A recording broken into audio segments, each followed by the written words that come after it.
Hi everyone, welcome to episode 4 of the Routineless Homesteader. Today we are in my kitchen making some freezer burritos. So I have turned recently to convenience foods, and when I say recently, I mean like in the last 2 years. Like I'll keep frozen burritos, frozen waffles, things like that in the freezer that I normally would not have done before. But then when life got so busy, I just started to like kind of rely on them to have easy lunches or easy breakfasts. And I don't want to do that anymore. I would like to just spend some days where I'm actually making those convenience foods for our family. So today, you can hear in the background, I've got some bacon sizzling. I am going to do some frozen breakfast burritos as well as some regular just refried bean and cheese burritos to keep, so that way in the mornings or for lunch, we can just pop those out, heat them up, serve some veggies with it, and have a quick and easy lunch or breakfast. So to start off these refried beans, I'm actually going to be making some bacon refried beans. So in this pot, I've already got 3 strips of bacon that I cut into some chunks. And I am now going to add in the other ingredients that I want for flavoring the oil and giving the refried beans this just like yumminess about them. So I'm gonna chop up some onion. I'm gonna throw in some whole garlic, and I'm also gonna do some tortilla, and all of that will get blended in with the refried beans.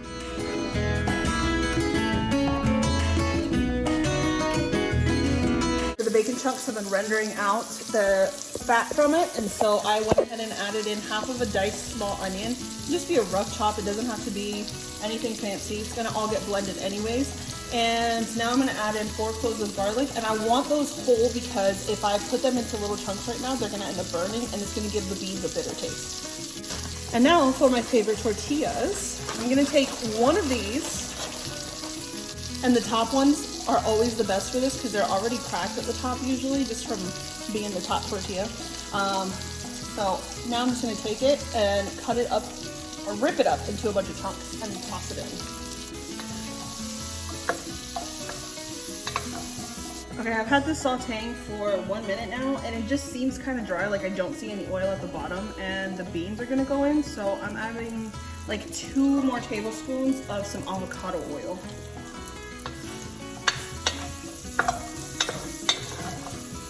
Okay, so this has been cooking down for 5 minutes now. I had it on low heat, and for the last minute, I turned it up to medium-low. So now, I've got the beans that I had in the Instant Pot. And in the Instant Pot, I did 3 cups of dry beans, and then I filled the water up to that like half, where it shows like a half water line. I added in a bay leaf and some garlic powder and onion powder. You can use about 1/4 of an onion and then 2 garlic cloves in it fresh if you don't have the powder, but the powder, I just needed it to be quick, so I chose that instead. Now what I'm gonna do is I'm gonna scoop out all the beans and put it into this mixture that I have here. It's gonna be so good. I don't think I'm gonna need the lid just because it wasn't on such a high heat and it's got all of these ingredients in there, but it's ready just in case the oil starts popping.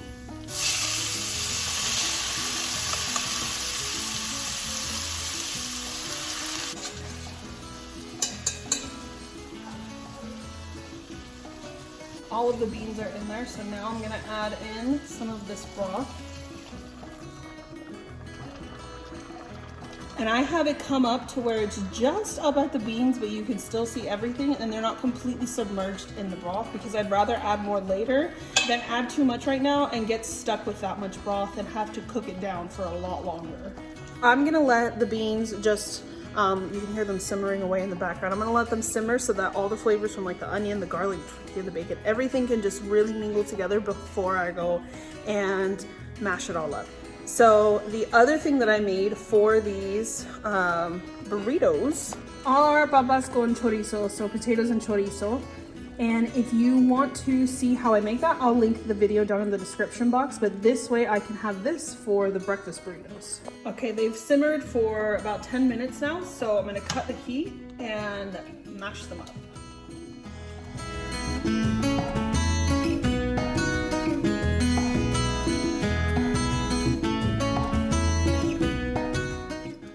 And they are done. So because these are going to be freezer burritos, And I don't want to be putting a bunch of hot food directly into the freezer because that can cause it to spoil really quickly. I am going to leave the lids off both the potatoes and the refried beans so that they can cool down. And then once I do the tortillas, they'll be hopefully at like room temperature, if not warm at most. And then they'll freeze properly in there and I don't have to worry about anything spoiling at all. So I'm gonna let that cool down and I'm gonna do some cleanup in the kitchen and I'll be back a little bit later, which will be in about half a second for you guys. It has been a few hours. I got the flour tortillas out. I shredded an entire block of cheese. If I don't use it all, I'll just put it in a Ziploc bag and stick it in the fridge. I was gonna say the freezer. And then I got a baking sheet that I've lined with parchment paper and I cleared off a shelf in my freezer so that as I'm making them, I can lay them out here, stick them in the freezer, work on another batch, and that way when I put them all in the bag, they're not getting smushed and then all of the insides are coming out. So the next step that I am going to take is to heat up all of my tortillas. I've got my comal heating up right here, so I'm gonna start heating up flour tortillas and I'm gonna put you guys in time lapse while I do that. Real quick, actually, before I go into time lapse, if you are using these Tortilla Land tortillas that I showed you guys in my tortilla video, which if you haven't, I'll link down in the description box, that just describes like all the different kinds of tortilla options you've got and what they're for. I wanted to tell you guys that while you're heating them up, rather than one at a time peeling it as you go to cook it, just peel them all now and stack them back up. That way, once it's time to move on to the next one, you're not struggling to unstick and then end up rushing through it and ripping them, because that happens really easily with these.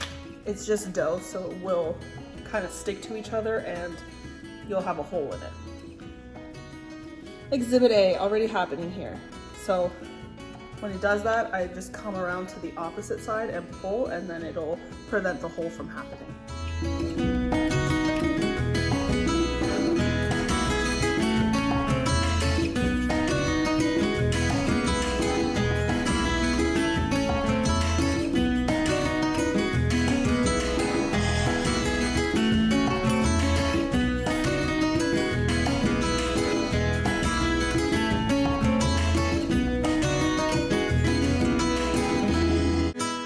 So I moved my whole setup over here to the island just so that I would have more space.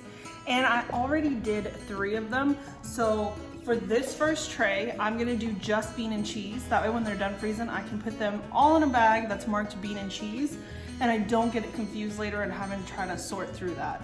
So let me show you guys real quick, crash course on rolling burritos. So I'm gonna take some of the beans,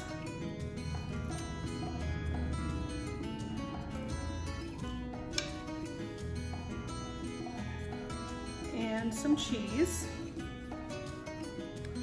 and what I'm going to do is fold in the sides, and I'm going to fold this side over while pinning down on this side. That way the tortilla doesn't move too much and then I don't lose a bunch of filling. And then you have a perfectly wrapped little burrito. So I'm gonna add this over here. And let me do that again for you guys. So I'm gonna do bean,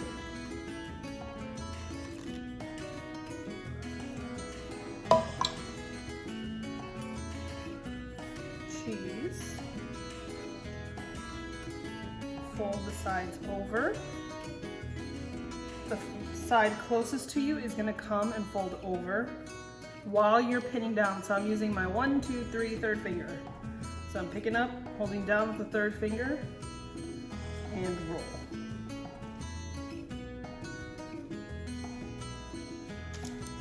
Okay, so I'm going to keep doing that on time lapse, and you guys will see a finished tray.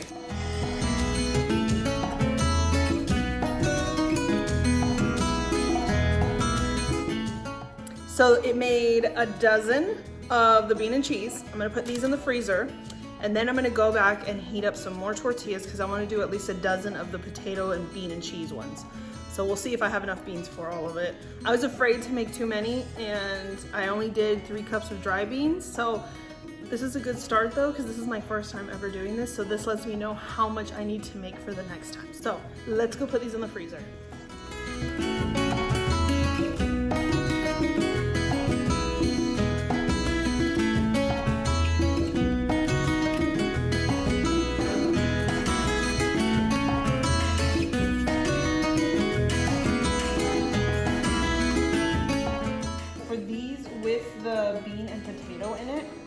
am doing a much thinner layer than of the beans than I did in the other ones, just because I don't want to overfill them, and they've already got the potatoes. So I'm gonna go ahead and knock out a dozen of these as well. And then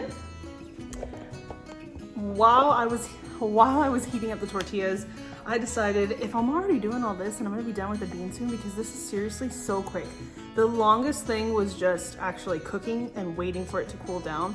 The assembly part is like, so I went ahead and started the waffle batter. I can put my recipe for it down in the description box if you want to follow it along, but I've got that going right here. So I've already got one waffle in the waffle iron, and I'm gonna keep working on those while I am also assembling these burritos.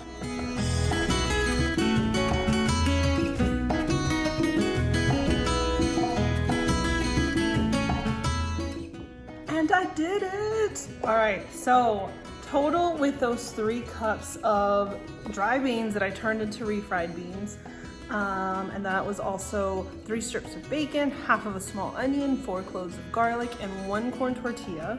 For the potatoes, I did the other half of the small onion. I did 6 small Yukon Gold potatoes and half of a tube of all beef chorizo, along with like dry oregano, turmeric, salt and pepper. All of that equaled out to 2 dozen burritos. So 1 dozen of just bean and cheese, and then 1 dozen of potato, bean and cheese. Oh, also that was a 1 pound block of mozzarella cheese that I shredded, and this is all that I have left over of that cheese. So I'll just have them put that on their dinner tonight. But I got it all done, and so that equals 2 dozen. So I'm satisfied with the 2 dozen because once I've got them frozen and packed up, I can see how quickly we go through that, how long it lasts me, if I need to make any adjustments later, as in like maybe they didn't really care so much to have the potato ones, and so I just need to do more bean and cheese. I also want to try the next round to make a carne a la mexicana. It's super easy, really fast, and absolutely delicious filling for a lunchtime burrito. It can honestly also be for breakfast. So the next time that I make a batch of these, I'll do that, and I'll take you guys along with me on how to make that filling. It's so easy and takes like 5 ingredients max. So now I'm gonna finish up on the waffles that I've got, and this routineless homesteader will have a much easier flow to her days because she's got some convenience foods in the freezer that are actually homemade, and I don't feel bad about it later, and it's not having damaging effects on our health the way, you know, processed preserved foods are. So let's move on to those waffles.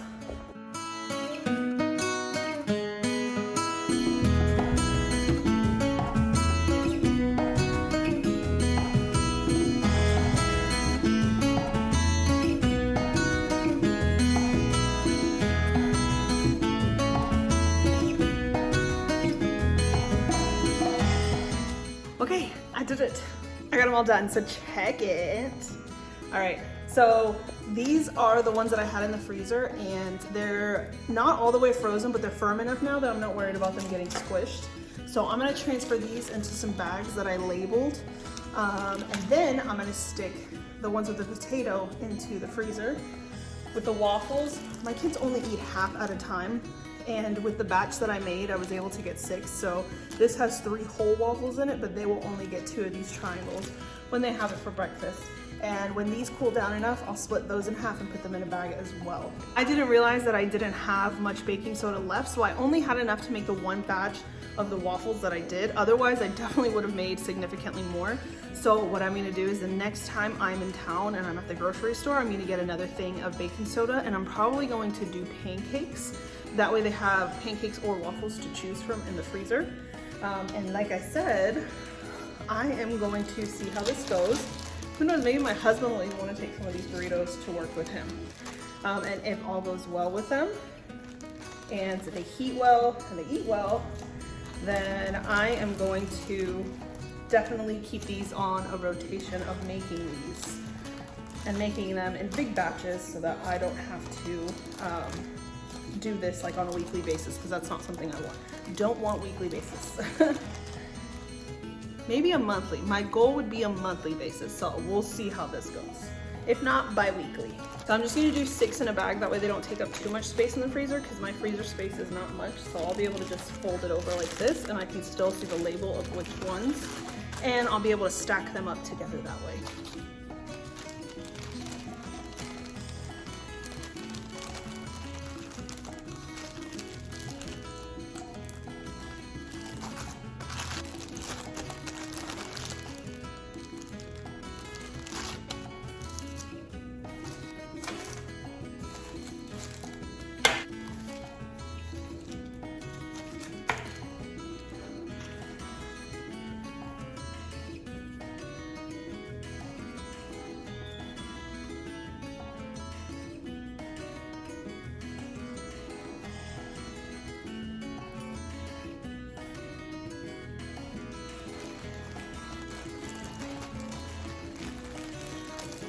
So that's it. I did it. I got them all done. I'm so excited. It really feels like it gave me like some breathing room for the mornings and the afternoons. This obviously is not going to be like every single breakfast and every single lunch meal. It's just kind of like when I'm having those days where I could really use some already made foods that I can just pull out and heat up. So I'm going to see what it's like heating them up in the microwave versus like heating them up in the oven.